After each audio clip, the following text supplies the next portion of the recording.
Nestled in the Havencrest Hills is the halfling town of Divettsville.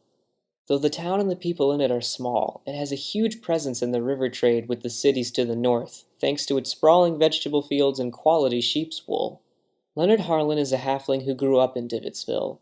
An orphan from a young age, he spent his youth sleeping in barns and pinching whatever he needed to survive from any pocket that came within arm's reach, plus a little extra. Even though he's a skilled thief with years of experience, Leonard is terrified of getting caught. Then again, he's scared of just about everything, from the sheriff to his own shadow. If not for his immense love for gold, his paranoia would have stopped him from filching years ago. Seeking deeper pockets to pick, he stowed away on a ship headed up the river.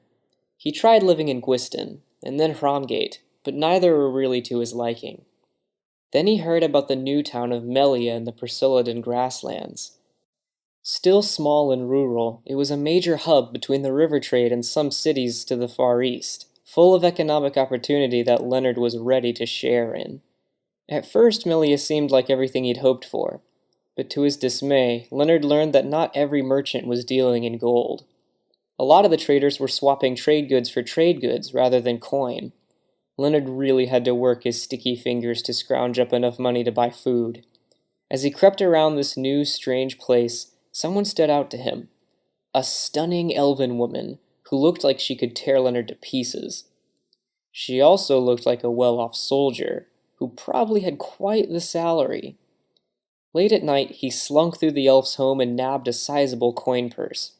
As he went around the home, he noticed something. There was a baby in here, and it looked like the elven woman otherwise lived alone.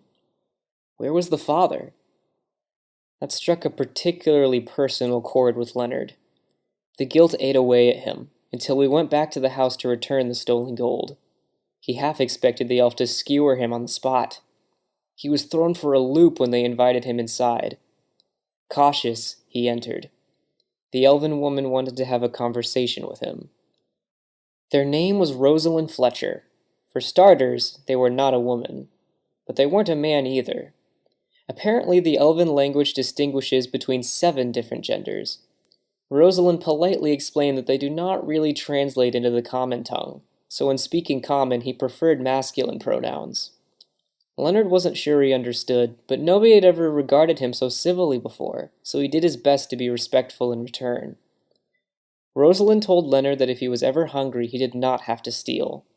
Rosalind had plenty to spare. However, he would have to give up thieving and join the Adventurers Guild with them.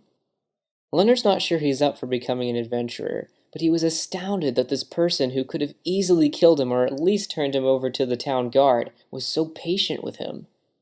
Warmed by Rosalind's compassion, Leonard accepted his deal. After all, adventurers make a lot of money, right?